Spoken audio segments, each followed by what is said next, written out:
You're listening to Men of Abundance, episode 202 with Joe Martin. How well are you connecting with the men in your life?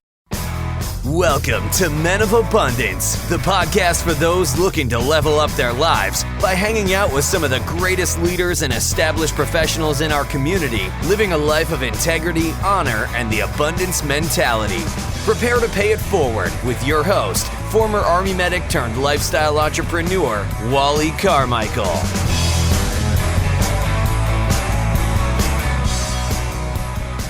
What's up, Men of Abundance? I am Wally Carmichael, your founder and host of the Men of Abundance podcast. And as you can probably tell, I'm still missing a tooth. So I'm going to keep this a little bit short. It's funny. I don't mind it, but I don't know if how it's going to come off very well. The last episode wasn't too bad, but anyhow, I just want to get right into the show. I'm going to be getting my flipper tomorrow. That's going to give me a little bit of a tooth back, at least a temporary tooth until I get my implant put in. But that's going to take about 8 months. I don't know if you know how that process works, but goodness gracious, I had no idea. Anyhow, I'll get my flipper in tomorrow so I can talk right and won't look so much like a redneck, a toothless redneck. I'm stereotyping, but anyhow, it's a lot of fun. But listen, the conversation that we're having today about connecting, there's a lot of information. We don't just talk about connecting. We talk about a lot of other stuff.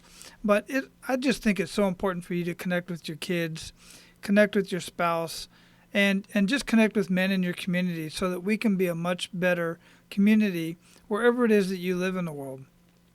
And that's the conversation that Joe and I have today. And speaking of connecting, as you know, it's amazing to be able to connect other men to Men of Abundance. Just the ability. Every time I have a conversation and people ask, what do you do? What I ask people, what do you do to contribute to humanity? And that kind of makes people kind of stop in their tracks like, I don't know, what do I do? Well, whatever it is you do is contributing to humanity as long as it's in a positive manner. But what I tell people is, I'm a podcast host and I'm a business and marketing strategist. I'm a retired Army medic. It depends on the conversation, who I'm talking to, and what conversation I really feel like getting into at that point in time. But I just absolutely love the part when they ask, what is Men of Abundance? And I get an opportunity to explain what it is. And I do it very briefly. I could tell the long story, the short story, but you guys know, most of you guys know what the story is. But I just say, look, it's a podcast where I talk to mostly men. I talk to women as well, but I talk to mostly men about living a life of abundance and somehow paying it forward to the community and to the world. And we talk about this kick in the gut moment that everybody has, and that's where a lot of people, just know that they got kicked in the gut and what they did with that experience. Sometimes I have that conversation. Other times I just say, hey, look, it's just a really cool podcast where men are connecting. We're getting together. We're telling our story. We're sharing ideas. And you can check it out on iTunes, on Stitcher, or at menofabundance.com. Go check it out. And that's basically it. And that's what I would like for you to do. Just share Men of Abundance with other people in your community, because women are getting into this too. Women are listening to Men of Abundance. About 40% of the listeners, they're getting a lot out of it. They're using it in their relationships. They're introducing the men in their lives to Men of Abundance, which is super humbling for that to happen. So if you would, connect with other men in your community and share Men of Abundance with them. If anything, use it as a conversation starter. All right, so let me briefly introduce you to our featured guest today. Dr. Joe Martin is an award-winning international speaker, author, educator, and certified man builder. He's authored or co-authored 9 books, including Are You the Man?, 201 Lessons I Wish My Dad Would Have Taught Me, The Real Man Spiritual Leader Blueprint, and Gifts and Handkerchiefs, a lesson in servant leadership. Joe has spoken for more than 750 businesses, I'm having a hard time saying all these words, organizations, churches, colleges, and universities. And he was voted National Speaker of the Year by the Association for the Promotion of Campus Activities. He's also the host of Real Men Connect, the #1 top-rated radio podcast on iTunes for Christian men. Men of Abundance, it is my pleasure to introduce you to Joe Martin. Joe, welcome to Men of Abundance, brother. How you doing? I'm doing fantastic, Wally. Excellent. Where you at in the world? Well, I'm in Chattanooga, Tennessee today, and I'm headed to New Hampshire tomorrow. New Hampshire. And we were talking pre-show. You're going out there to speak in New Hampshire. What are you going to be speaking about? Well, I'm actually going to be speaking to an education audience. Typically, I speak to men's groups, and I go to a lot of large men's conferences, but this one is going to be a bunch of high school students from the state of New Hampshire, their state conference, and I've been speaking there for a few years, so I'm excited about returning there. So I'm going to talk to approximately 500 high school juniors and seniors. Dude, that is super exciting, man. I love that. You know, speaking to professionals and talking to professionals all the time is just, it's fun and it's great, and I always learn something new every time I'm having these conversations with guys like yourself and many others. But man, to have the opportunity to talk to our children, to talk to the youth is just super, man, that's amazing. And I thank you for it. I tell people all the time that working with youth, my background is in education, and so I've been around kids for last 2.5 decades. But I tell you, if anything about working with youth, it lets you know if you're any good. I tell you that. They do not hide their emotions, man. Man, ain't that the truth? That is so true, man. And it's always that people always say it's hard to talk to your peers, but yeah, it's got to be harder to stand in front of a group of Boy Scouts and high school students, man, because they really will let you know if you're any good. That's awesome. In this day and age too, with so many things competing for their attention, and so you have to be really on point and know how to connect with them immediately, or they'll zone out and tune out on you quickly. Yeah, absolutely. That's a whole other conversation right there in itself too, because yeah, you're right. I mean, everything has got their attention. From their biggest thing is video, and it's super entertaining. They're used to being entertained all day, Right. every day. So Right. You better bring it. Yeah, so that's awesome, man. So before we get too much into our conversation, I like to start out with an attitude of gratitude. What do you have to be grateful for today, Joe? Wow, I tell people the biggest thing that I'm grateful for typically is the fact that I get to get up every morning without an alarm clock to do what I love to do and get paid for it. So I don't think there's anything bigger blessing than that than doing God's work and you're actually getting paid to do it. And you just stop and pause sometimes. I can't believe people pay me to do this. I would do this free. Yeah, absolutely, but we don't, and because we got to pay the bills, man. It's funny you say that because I was literally just having a conversation with a guy on Facebook Messenger, and we've been talking for a little while, and he asked me what I do, and I gave him my spiel of a lot of the stuff that I'm involved in and things I do, and his exact comment was, "Well, you're like Jesus," and I don't like that comment. And I told him so, and I said, "Look, I don't play around with that comment right there because and he said, lighten up a little bit." I said, yeah, there's a time to lighten up and there's a time not to, but it is God's work. And I just don't like to be compared with Jesus at all in any way, shape, or form. It's just not cool. But for me, this is my personal belief anyway, but it is God's work, and everything is God's work. Everything from and I'm not saying this to lineate it in any way, but everybody from the janitor at the school to the dean of the school, for instance, it's all God's work. To the pastor, to everybody, it's all God's work because we all have that calling, and whatever it is, do it to the best of your ability. And I applaud you for doing that, man. And it's so awesome that you're able to do that every day and get paid for it. Yeah, and I appreciate that. Dr. Martin Luther King said, I'm actually going to be speaking at another conference in a couple of weeks in Memphis, Tennessee, commemorating his death, the assassination of Martin Luther King. But he had a great quote that goes in line with what you just said, Wally. He says, everybody can be great because everybody can serve. And so the fact is, like you said, whether you're mopping floors or you're painting Picasso replications of Picasso's paintings, you can always be great if you choose to serve. And to me, that's what I believe I'm most thankful for, that I get the chance to work and serve doing God's work and can make a living doing it. It's just wonderful. Yeah, absolutely. And we're going to get more into that because that's a lot of what your work is specifically, is around service. And we're going to get more into that in just a minute. But even before we do that, how would you describe yourself? I would describe myself the way most people would describe me. Because I spent so much time in education, I have a lot of students who are still in contact with me. And what they tell me they remember most about me, and this is how they would describe me, is passionate. I'm a very passionate person, and and people who are listening who may have heard me speak somewhere before, they said, man, that's an understatement. They say, is this guy always on like this? No, I'm just passionate about what I do, and I love what I do and the impact that I can make on people. So I would say I would describe myself as being passionate, a very passionate person. Yeah, absolutely. And I get that. I get that from the short time that I've gotten to know you, because when you were introduced to me, I of course look at the one sheets, and I look at all the information, look at the bio, look at the websites, look at what you've put out there. You've got, what is it, 9 books that you've got out there?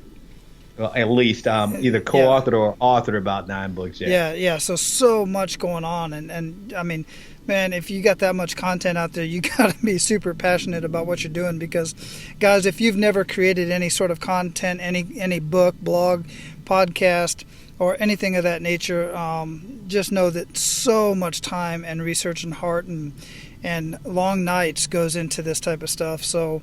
And it's quality. It's very good information. I really dig looking through it. So, and Wally, you're absolutely right, and I'm glad you share that with the audience, because they have no idea the kind of work that goes behind the scenes to get content out like what you're doing right now with your podcast. And what scares people about me, because I'm a prolific writer. I've written a lot of books. I've written over 100 and something articles on our own blog, and I write for other publications. And I put out a lot of content, over 100 and something man training videos and stuff like that. And here's what's scary. I tell people, I say, I still have more content on my computer that's out in the world, which is scary when you think about that, because I got a lot of content out there, but I haven't even scratched the surface based on the amount of content I still have on my computer that I haven't even released yet. Yeah. So you know what, Joe, this is one of those points where our conversation will take a little bit of a turn off of the regular script and show flow and stuff like that, because I want you to elaborate on that a little bit, if you would, since you have so much experience in this. Because what you just said, that you have so much content sitting on your computer, but you have content out there, and a lot of it. There are guys that are listening to this right now that have content on their computer and are afraid to push the button and get it out in a in a podcast, in a blog, in an email to an employer, or even a written note that they want to give to that someone that they've been wanting to connect with, whether it's professional or personal. What do you say to that? Well, I understand, because I work having worked with students and now working with men, and it seems like every other person I meet has a book in them, and I think everybody actually has a book in them if they wanted to do it. But what I see is that they have a fear of rejection. They have a fear of people judging their content and their material, because whatever you write, whatever you put out there, somebody's not going to like it. You just got to accept the fact that somebody's going to disagree with it, and that's okay. So what I would tell someone who is a little bit reluctant about putting their information out there is that if you do not put it out there, you're dying. That greatness stays within you, and you're going to take that greatness to your grave with you. And it's not going to benefit anybody if you take your greatness to the grave with you. So my thing is just put it out there, because no matter, even if you get people who don't like it, there's always going to be somebody who does like it, and it really makes an impact in their life. And you know this, Wally, because I'm sure you get emails and people sending you stuff about things they've heard that you've done, and you say, wow, they like that? That really made an impact, because it shocks us, because we're thinking, okay, we want to get it out there, but that self-consciousness, that doubt kind of seeps in and says, well, is this really impactful? Is it really going to make a difference? And it seems like there's always a person who will email you, text you, call you, and say, thank you for putting that out there. So my message to them is, do not take your greatness to the grave with you. Yeah, absolutely. You have the curse of knowledge, guys. You have knowledge that other people are seeking, that other people want, and you don't even realize it. And the other part of what Joe just said that I'll elaborate on is that not only should you create, he said you might be worried about what other people are not going to like what you put out there. Here's the thing. You want to put stuff out there that other people are not going to like. Right? Because if you're putting stuff out there that everybody likes, nobody's going to read it. It's just not. And as I go back to the old Eminem thing, there's people that don't like him, that talk about him, that propel his career. quite frankly, because they give them free publicity. I'm not saying you're looking for the free publicity, but you have to talk to a specific audience. And in order to talk to a specific audience, there's another group of people who are not going to like what you have to talk about. And that's going to benefit you as well. So don't worry about that. The fact of the matter is people are not going to like what you put out. But there's a large group of people out there who are seeking and looking for and waiting for what you have to share. And Wally, what I tell my college students when I used to be a professor, I'll always tell them, I say, some people are going to like you, some people are not going to like you. I said, but here's the thing, they're going to always talk about you. At least give them something to talk about. So give them something out there so they will talk about. So at least you're in the discussion. So give them something to talk about. Yeah, exactly. And especially if you're out there doing something that you're trying to, you've got a message to share, whether you're trying to make money with the message eventually or not. You've got a message in you. You've got a book in you. Get the information out there. If anything, write your book and read it and give it to somebody else to read. Just write your book and then see what happens after that. That's one of the advice that I've been given many times before, is just to write your book, because everybody's got a book in them.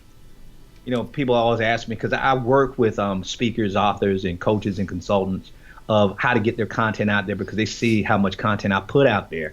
And, the crazy thing about it, while my content is not like going viral and millions of people, it doesn't matter. The point is, it's not in me. I put it out there in the world. But when they ask me about it, they say, Joe, what's the toughest thing about writing a book? I say, you sure you really want to know? They say, yeah. I said, writing the book, just doing it. And just getting out and taking that first step. I said, taking it from your head and putting it onto the paper, because most of that stuff we have in us stays in us, and it never sees the day of light, and it never gets on paper. Yeah. So many people get caught up in, and I did too, get caught up in the whole, so how do I publish? How do I find a publisher? But don't worry about that kind of stuff, guys. Don't even get, that's later. That can be coached. That can be, you can write a check to make that happen. Right. It's the creativeness of it, and it's the actual getting up at 4 o'clock in the morning before everybody else gets up, writing for an hour every single day. That's just one of many techniques that I know that many writers have used. Absolutely. And I'll share this with you too, Wally, that I've done several books. I tell you, I've lost count, and none of my books have made it to a bestseller list or anything like that, but I love getting my content out. And I say the book I wrote the fastest, I think I wrote that book in 2.5 weeks. That's how fast I did it. Just knocked it out. It was during a spring break, and I had an extra week left, and I knocked out a book. And they were like, "You wrote that book in 2.5 weeks?" And that was one of our. It wasn't a bestseller, but it was one of our best-selling books that I wrote, because I took it out, got it out of my head and out of my heart, and I put it on paper. Now, here's the funny thing about it, Wally, going along what you just said. It had been sitting in me for about 7 years. Oh my Lord! And it only took me 2.5 weeks to write it. So I should have written it 7 years prior to that. Yeah, absolutely. Well, man, I mean, goodness, I dig this topic, because I know so many people out there. I get, same as you, I get all these conversations, and so many guys are like, "Well, how do I do this? How do I do that?" Look, there's a lot of ways out there to do it, guys. Number one is just take action. I can give you step by step, and none of that's going to make a bit of a difference on no matter what it is you're trying to do. But taking that one word, action, is extremely important, even if it's just a small little step. So we're going to transition here, Joe, and that is, anybody who's done anything in life other than sit on the couch and watch the tube have kick in the gut moments, and even they have kick in the gut moments that occur around them, and they may or may not react to it. But those of us who are moving forward, trying to do things for the world and our communities and other people, we have these kick in the gut moments, and sometimes they define us. Sometimes they, propel us to a new career. Sometimes they put us into a new relationship, and sometimes, unfortunately, they keep us down. And that's one of the most terrible things I hate to see, that I really dislike seeing, is a man that's been kicked down and stays down. So if you would, share one of those kick in the gut moments with us and really make us feel that. Wow. I have several kick in the gut moments, but I'll start at the earliest one that changed the course of my life.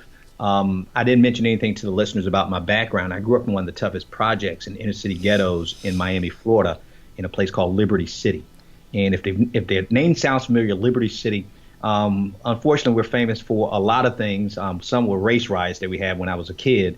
But the biggest thing we're now most famous for is that they've made a a video game after our city in Grand Theft Auto. I was going to say, yeah, that did stuff.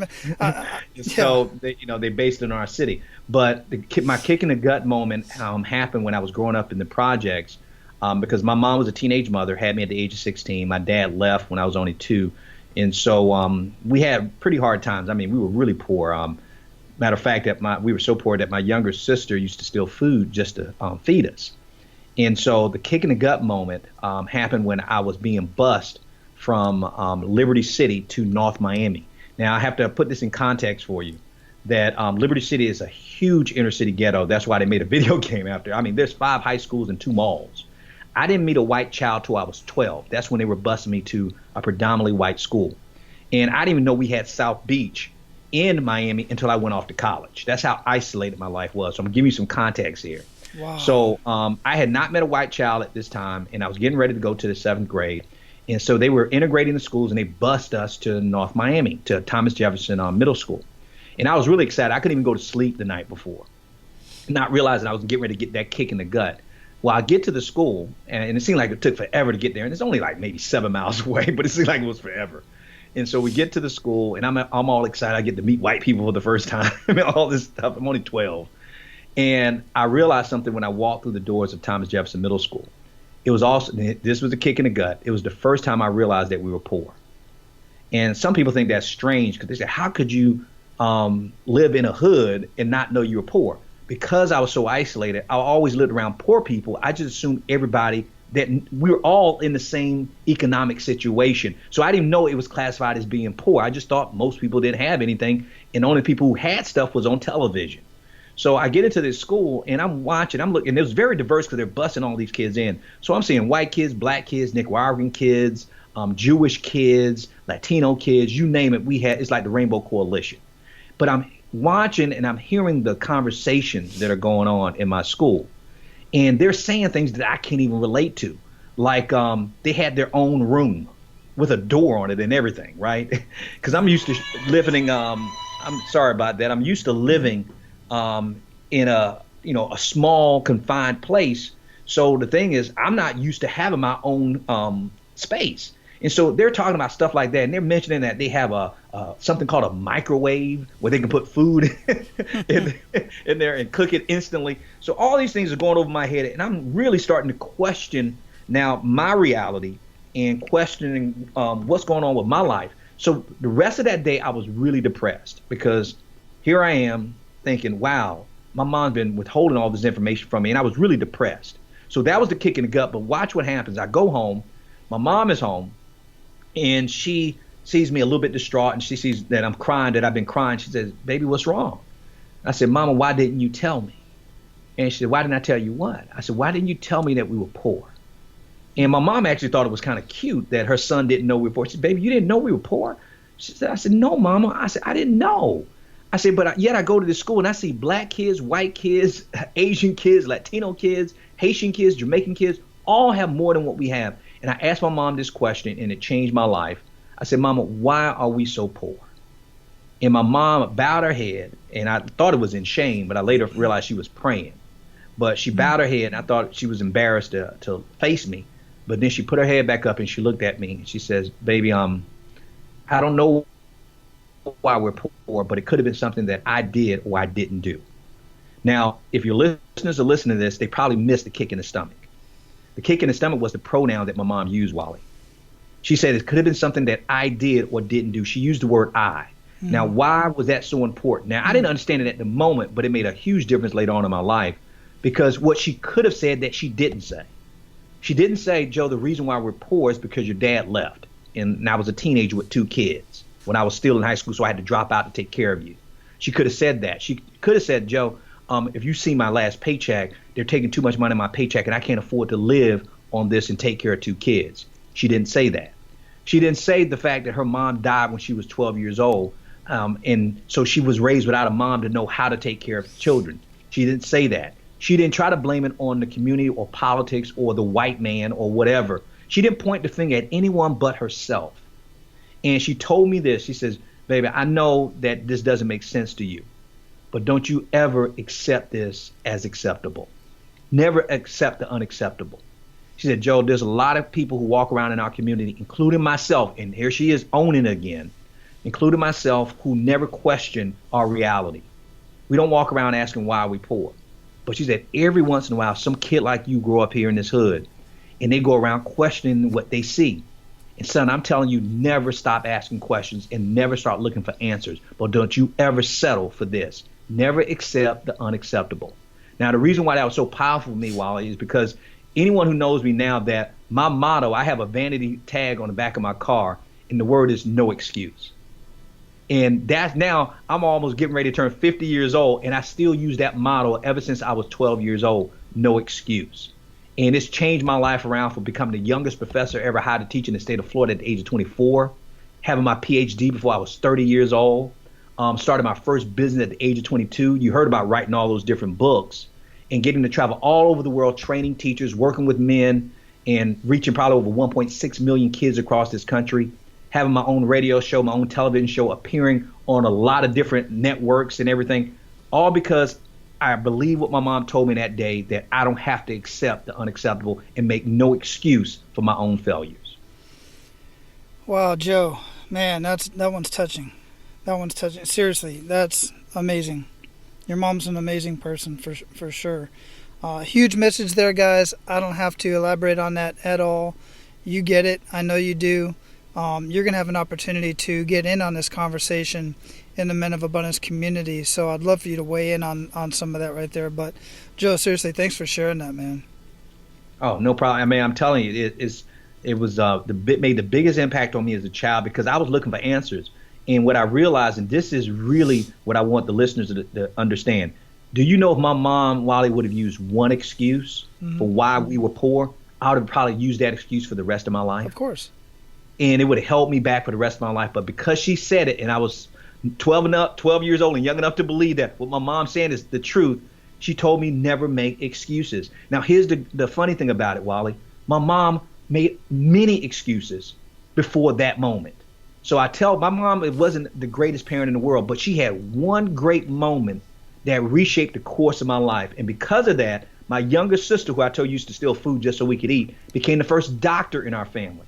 So Wally, put that in context now. Here's my mom, a high school dropout with 2 children, a single mom, and she produces the youngest professor in the state of Florida at the age of 24, and she produces a doctor in her family. 2 kids, because she told us never make excuses, even though she didn't follow her own advice.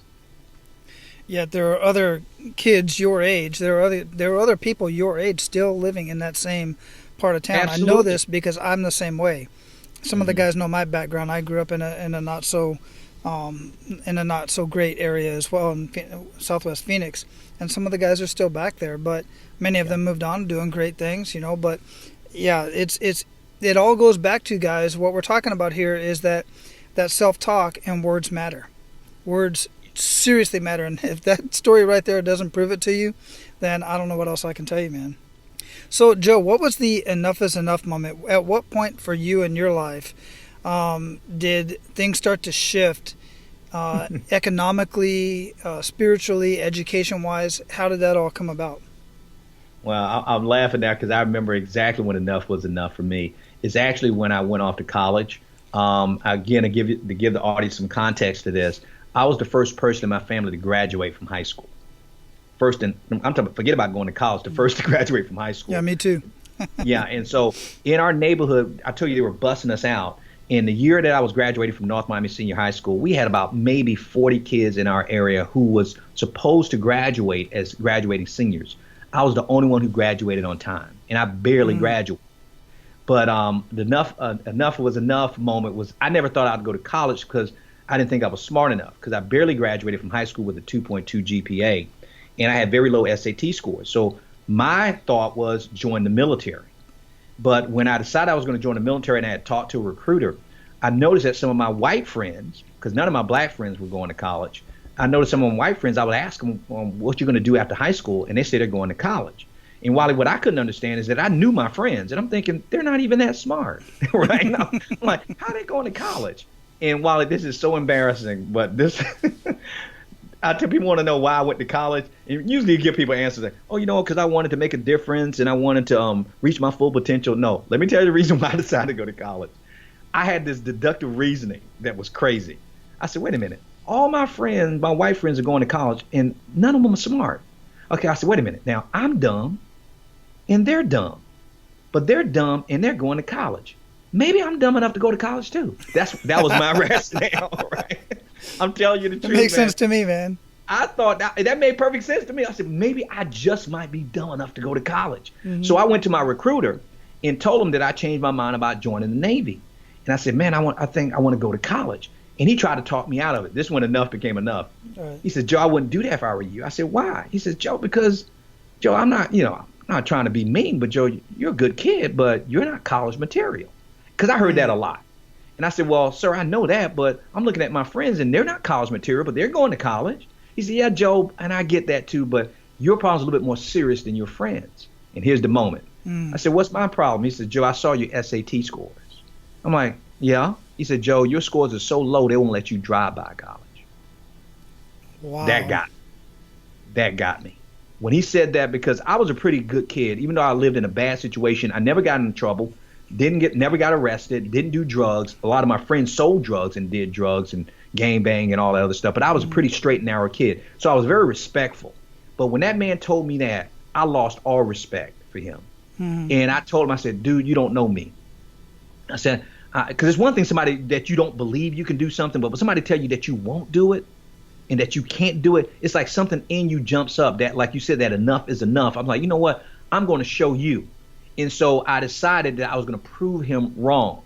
Now, the funny thing about it is that I started applying to colleges and I got turned down by at least 30 colleges because of my SAT scores. However, but what he didn't tell me, and I didn't know until I got accepted, was that community colleges, they'll accept anybody. Right? Just write that check. That's right. So I got accepted into a community college. And they gave me a chance, and I signed up for 17 credits because I was crazy, because that's too many credits to sign up for as an incoming freshman. Yeah. But I signed because nobody told me that was too many. And no one in my family going to college, so I didn't know. So I signed up for 17 credits. And Wally, check this out. That first semester in college, 4.0. Good for you, man. Only time I ever made A's in school before was in PE. But out of sheer determination and sheer anger to prove this man wrong, like you said, enough is enough. Nobody's calling me stupid ever again. Nobody's going to think I'm not smart enough ever again. And I got a 4.0. Now, funny thing, I never got a 4.0 after that. But I did go on to graduate early from college at the age of 20, top of my university class. And I was voted Student of the Year out of 10,000 students on my campus. And I was the only African-American male in all of my classes. Man. So I turned that enough moment into something that fueled me to show this man that I could do it. And I only needed that motivation for that first semester because I stopped thinking about him after that first term. I'm like, okay, I'm good. I can do this now. So I had the confidence to keep going. Yeah. And, exactly. That's a very good point that you said right there, is that so many people are looking for the confidence. They have it backwards. They're looking for the confidence to do something new. But once you get into it and start realizing that you can get good at it, then the confidence comes. The confidence comes, yeah, exactly. That's another whole different conversation that I love.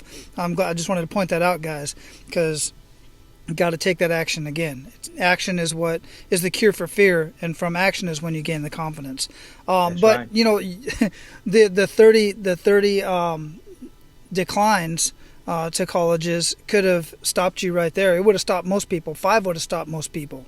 Yeah. But that just shows the person that you are and the dedication that you had, and your enough is enough, and basically, using that energy and showing the guy and everybody else for that matter, because I'm sure there were others that told you similar stories about yourself. And guys, as soon as you believe somebody else's opinion of you, you've lost right off the bat. Man, that's amazing. Absolutely amazing. And again, thanks for sharing that, man. So let's get into a little bit about what you got going on now, because I'm reading so many things that you've got going on, but we can't touch on everything. But I love this idea, Gifts and Handkerchiefs, a lesson in servant leadership. Where did that come from? Where did that title come from? And how does that all come about? And we're also going to get into, of course, Real Men Connect, because I 100% agree. Well, the Gifts and Handkerchief idea came, and I decided to put that into a book. is because I used to do this illustration. It actually came from the Bible. But people don't recognize it when I tell the story until I get to the end of the story. And they say, oh, that's right. It was what Jesus did with the disciples. It was basically, it was inspired because Jesus said the greatest among you must be the greatest among you must be the least among you, but be your greatest servant. And so he said he came to serve, not to be served. And so most of us want to be leaders. Most of us want to be in charge. Most of us want to be the person at the top of the totem pole, but not realizing that with that comes the responsibility that you must be a servant. And so with Gifts and Handkerchiefs, I did this illustration and I used a handkerchief as the metaphor. And I said the handkerchief represents your unique talent, skills, gifts, and abilities. So if you can imagine a small square handkerchief that you may put in your pocket square or that kind of thing. And I illustrated, Wally, when I'm actually speaking. So it's very dramatic when I'm doing it. And it's very funny because I take them through the scenarios of what we do with our handkerchief when we're born. We get it, and then we try to learn, like you said, from other people's opinions of us, watching the media, looking around us and say, okay, what should I do with this handkerchief? And I say we all have some choices. Some of us blow our nose in it, which I tell people, if you're doing that, these are people who are abusing their handkerchief, because what you're doing is if you blow your nose and if I blow my nose in my handkerchief, Wally, you do not want me bringing this handkerchief around you. I said, hey, you want to borrow this? Wally? He said, no, John, I saw what you just did with that. And I said, these are the people with stinking attitudes. So if you see people with bad attitudes, it doesn't mean they're not gifted, Wally. It just means that they've been blowing their nose in their handkerchief. Understand? Yeah, absolutely. And so it works a lot easier when you see me doing it. It makes perfect sense. And then I said, well, some people have bad attitudes. Some people do that. And some people choose not to have bad attitudes, but they'll take their handkerchief and follow me on this, Wally. They will put it over their eyes like a blindfold. Mm-hmm. And when I say they do it as a blindfold, these are the people who underestimate their potential and their ability. Oh, Wally, I could never write a book. Oh, Wally, I could never do a podcast like you're doing. Oh, no, I don't have good enough communication skills. I'm not smart enough. These are all the excuses they use because they can't see, because they have a blindfold on. They can't see how gifted and talented they really are. Follow me so far? Absolutely. And now take that same handkerchief, if you're not blowing your nose in it with a bad attitude, or you're not putting yourself down because you don't think you're good enough. Joe Martin, I'm not smart enough to go to college. That was a blindfold moment. Some people will put it, and if you can imagine this, remember the old Western days when they used to rob banks and they put the handkerchief over their nose and their mouth and wrap it around the back of the head. Yeah, perfect I call disguise. That the bandit. Right? I said some people would choose to use their gifts and their talents to rob others of theirs. And if you can follow me on this, just think of the average person who goes to work every day, and if they don't like their job, do you realize they're wearing that handkerchief as a bandit because they go there and they got their, if you can imagine somebody pointing a pretend gun, give me my paycheck. Yeah. Give me my office. Give me a new office. Give me time off. They're demanding. And I said, why do we call them bandits? What do you call people who want stuff without paying for it? Thieves. Mm-hmm. And so some people wear their handkerchief that way. Now, unfortunately, we have people who may not do that, but we know a lot of people who do this, Wally. They put it underneath their chin as a bib. So imagine that. And they feel like they're entitled to everything. Do you know people like that? Oh, yeah. Give me, give me, give me. See, you know what? I would be a better father if I had a better wife. You know what? I would be a better parent if you gave me better kids. You know, I would be a better employee if you gave me a better boss. They put the condition, I would be if. So they're waiting for somebody to change something before they make a change. And so I call those people the entitlement people. They wear it as a bib. But then I do the dramatic illustration of taking that same handkerchief. I said it wasn't meant to blow your nose with it. It wasn't meant to wear as a blindfold. It wasn't meant to wear around your face as a mask to rob people. And it wasn't meant to wear as a bib. It was meant to go over your forearm. If you can imagine Wally putting your forearm out, and like a waiter in a maitre d', and then I say, Wally, how can I serve you? See, we all have a gift and a talent and ability. The question is, how will we choose to utilize it for ourselves or for others? So you mentioned early in the show that we're serving. I said, remember Martin Luther King said we can all be great, because what he's saying is that we've all been given gifts and talents. But the question is, you can be great if you serve, but no one can make you serve. There has to be a conscious, deliberate, intentional choice to do. And that's what gives me passion about what I do, because I believe I'm serving every day I get up. So my question to those who are listening to this is, where is your handkerchief? You have one. Where are you putting it? So the book that I wrote gives an illustration of a little girl learning this by going to work with her dad. For a daddy takes the daughter to work day, and she's watching her dad and the different types of people and what they're doing with their handkerchief, and she keeps asking her dad, what are they doing? And he's explaining this concept to her. Wow. Very cool. Very cool. I absolutely love that. I'm going to get a hold of that book. I'd love for my boys to read that as well. Oh, it's a great book for kids, man. Mm-hmm. Great. Yeah, that's the next book I'm going to be reading to my kid. Dude, fills my heart, man. It really does. I'm glad I asked that question because I did not think it was going to go there. And, man, amazing. Absolutely amazing. So real quick, before we get ready to go into the Pay It Forward round and start paying it forward to our abundant leaders, let's talk a little bit about Real Men Connect, because first off, by the statement, I 100% agree. Real men do connect. And what are you doing with that, and how's all that going for you? Well, shoot, I don't think we have enough time in the show to tell you everything about what we're doing with Real Men Connect. But what I will summarize it this way and give you the ESPN version of it, because I'm getting ready to do a mentor training in about a couple of hours. I'm going to be training a group of mentors here in town for a new school that they're building for inner city boys. And so I'm going to be working with a group of men, a small group of men. But basically, here's what it is in a nutshell, what Real Men Connect. It says in itself, Real Men Connect. And the problem is we don't connect.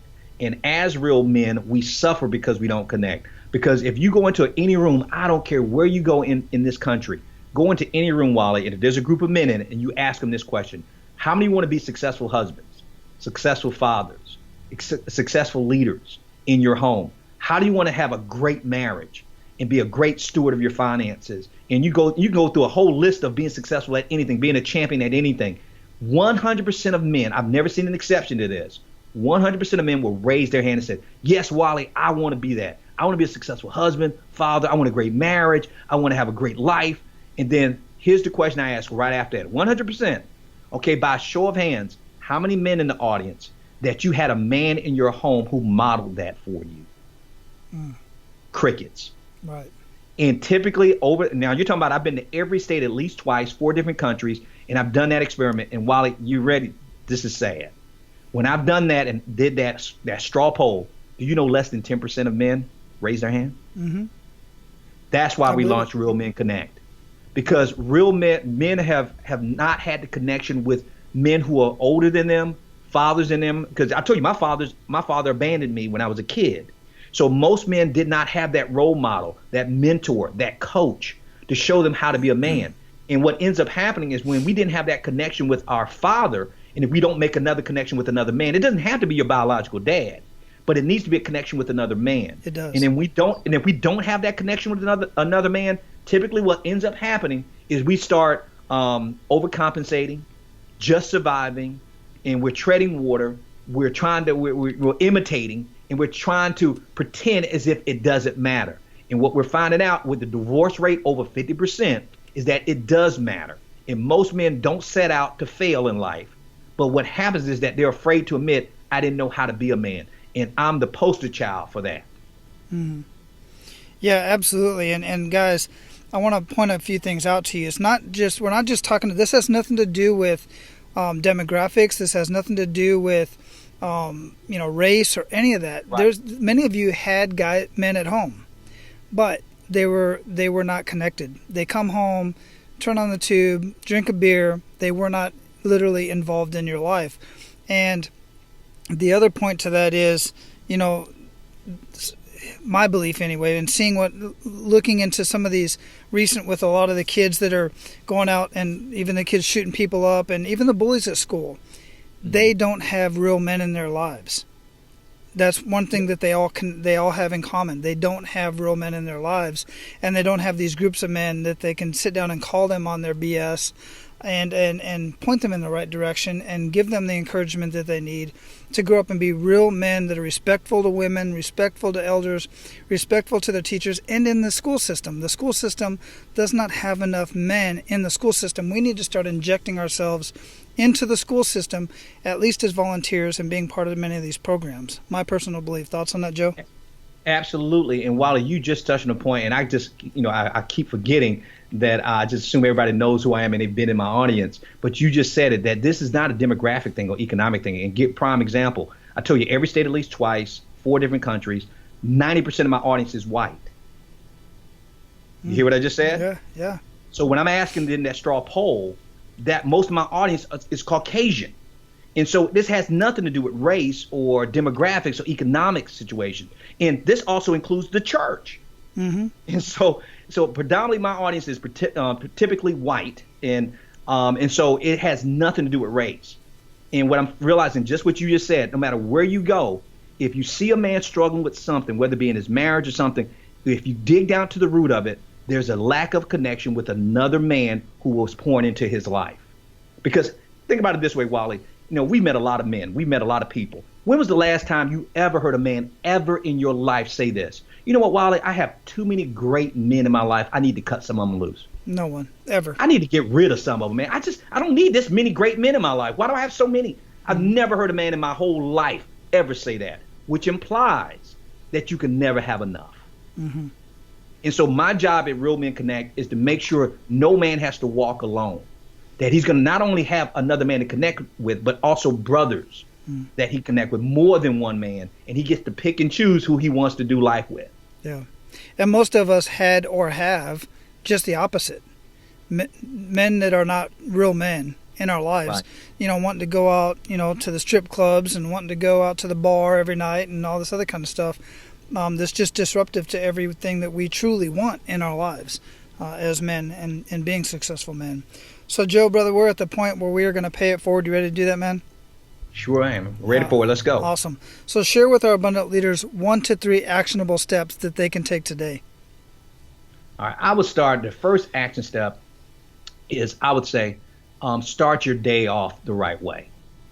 And I mean, do something that's going to feed your soul as soon as you start. Feed your soul, because that is going to give you the fuel to go throughout your entire day. Now, I'll just share with you my personal thing that I do in the morning. My ritual is that I get up at 5:30 in the morning. No, I'm not even a morning person, Wally. I get up in the morning and I have quiet time with God, where I get into my Bible and I read. But I read intentionally. I'm an aggressive reader. And when I say I'm an aggressive reader, I don't just read the Bible or any book passively. What I do is I read a book and I ask myself questions to reflect on. So when I read the Bible, I ask myself 5 questions every morning. Based on what I just read, what sin do I need to confess? What promise do I need to claim? What attitude do I need to change in my heart? What command do I need to obey? And what example in this Bible is a great man for me to follow? And so my first bit of advice in paying it forward is that start your day off the right way.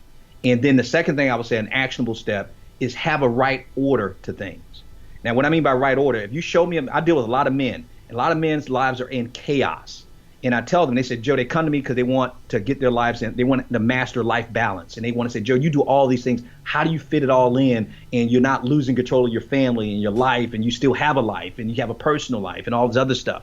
Because I work out regularly. I have a great marriage. I have great kids, thank God. And I have great friendships and relationships. And they say, Joe, how do you do it? Because I have right order. And what I mean by right order is, one, that you have to have something bigger than you as the most important thing in your life. To me, is Jesus Christ. He's my Lord and Savior. But I know there's some people who don't believe in that, and that's okay. But you have to have something bigger than you. Because if there's not something in your life bigger than you, then guess what? You are it, and you are self-made. And I tell people, you show me a self-made man, I show you a man with a creator for a fool. And so you got to have something bigger than you. And so with me, Christ is first. Number 2 is my covenant. That's my marriage is second. Now, notice what I say, my marriage is second. I have 2 kids. They're number 3. So that means I make deliberate time with God first. Then I put on my calendar my wife, which is on Fridays. We have a date every Friday. And I talk to her, and we have a meaningful conversation every night at 9 p.m. That's on my calendar. Then I schedule my kids on my calendar. My son is in college. He meets with me on Sunday nights for dinner. He comes over here for Sunday night for dinner with us. My daughter, a date day on Saturdays with my daughter. Then after my children comes my connections. That'll be you, Wally, as a friend, the guys I hang out with. And these are my relationships. Now, I haven't even mentioned my job yet. That comes that's number 5, which is Real Men Connect. I love what I do for a living. I tell you, it gets me up and gets me excited, but I'm not getting my life out of order. Relationships come before my calling. And you know what's great about it, Wally, is that when I have that stuff in order, guess what? My job goes a lot easier.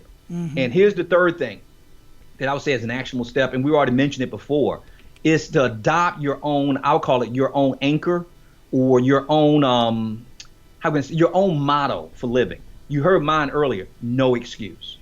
That's what people know me for. When people see you, there should be a phrase they know you for. You asked me, how would they describe me? It's passionate. What is the motto that Joe Martin lives by?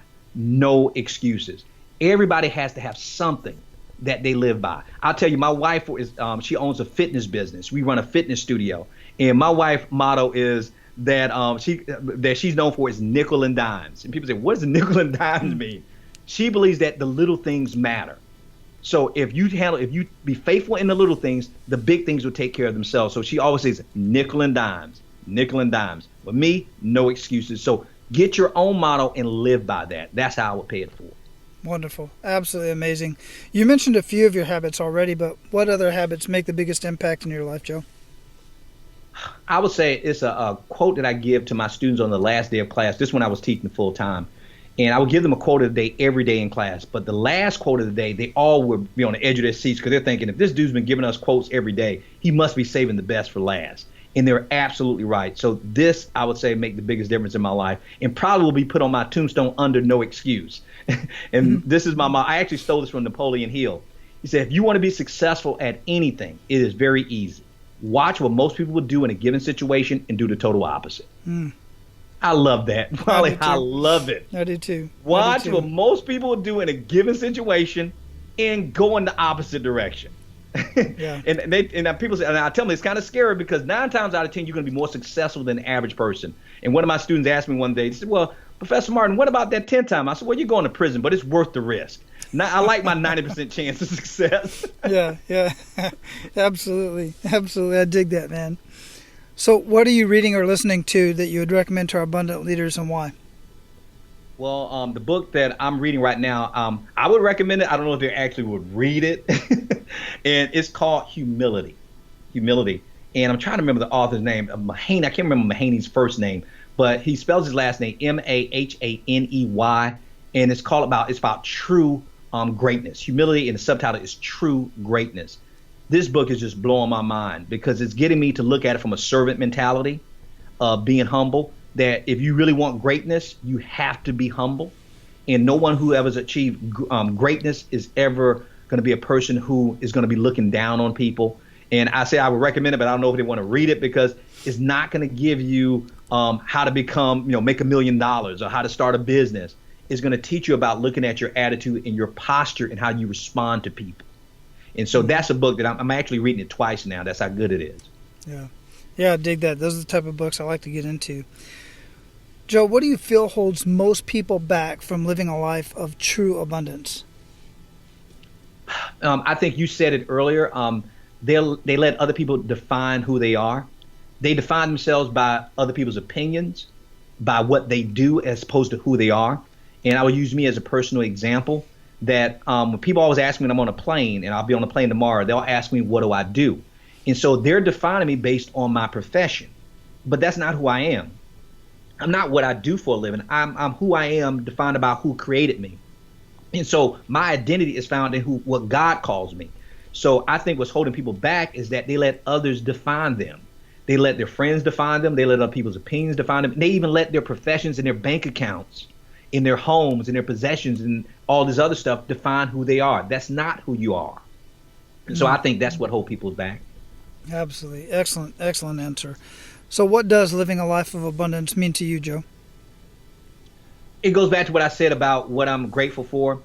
Living a life of abundance is that when you finally die, that you've left a legacy that people will remember, even if they never met you before. They'll be talking about what kind of person that you was and that you were a servant. I love the way Martin Luther King said it when they interviewed him before he was assassinated. They asked him, how do you want to be remembered? They said, do you want to be remembered for winning the Nobel Peace Prize, for getting legislation passed? Do you want to get remembered for being a pastor of a church? And Martin Luther King said something that I thought was so profound, and to me, this is the abundant life.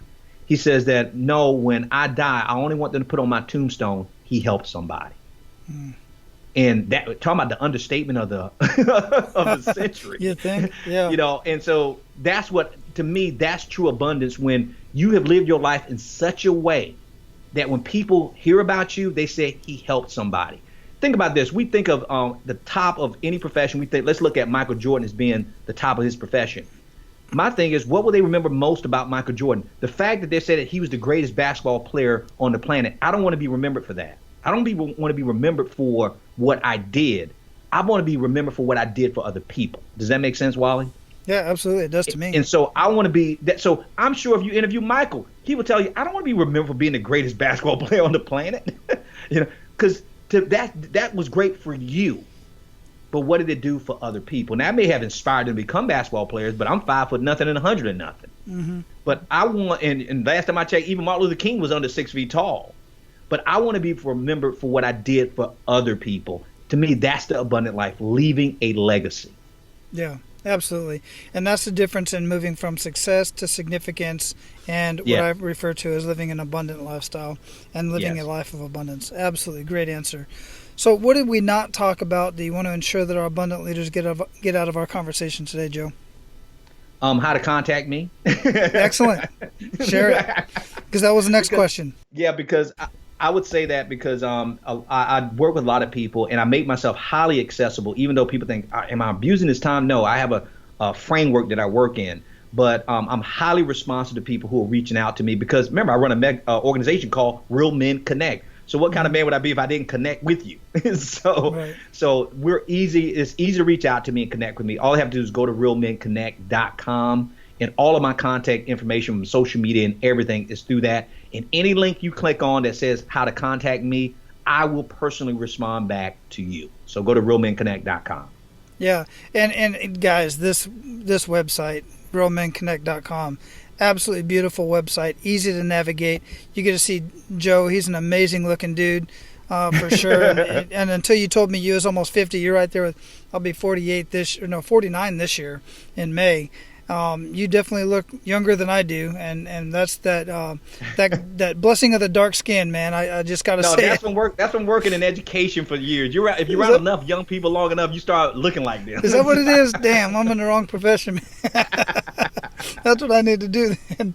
Yeah, hey, and the man. melatonin doesn't hurt either, though. The melatonin doesn't hurt. No, I'm telling you, man, because everybody, I've met guys that are 60, and I'm like, wait a minute, you don't look a day over 40, man. What the hell? Hey, come on. I've been robbed. Anyway. Man, I love it. I love it. Great website, great stuff. Lots of information. All your books are up there. Videos. I'm going to watch this one. Wife, children, colleagues. Great stuff. I just eat this stuff up, man. But guys, go check it out. realmenconnect.com. Get connected with Joe. Look, guys, absolutely. Whether you connect with Joe, you connect with me, get into some sort of a mastermind group, get into some sort of group in your church, get into a group in your community. And if there's not one out there, guys, create one. It's not that difficult. Get with me, get with Joe. We'll tell you how to do it. It's easy, and it's so needed. We need this in our community so bad right now. I'm pleading with you. Get involved in your community and get out there and connect with other guys. Joe, this has been an amazing conversation, as I knew it would be, brother. And I just want you to go out there, live your life of abundance, and keep paying it forward, man. Thank you, Wally. Thanks for having me on the show. I appreciate it, brother. My pleasure. Aloha. Man, that was a fun conversation. I hope you really enjoyed that. And I truly hope that you're comfortable in sharing Men of Abundance, specifically this episode, with other men in your community and the men that you come in contact with on a daily basis. Now, go out and live your life of abundance and make sure to pay it forward.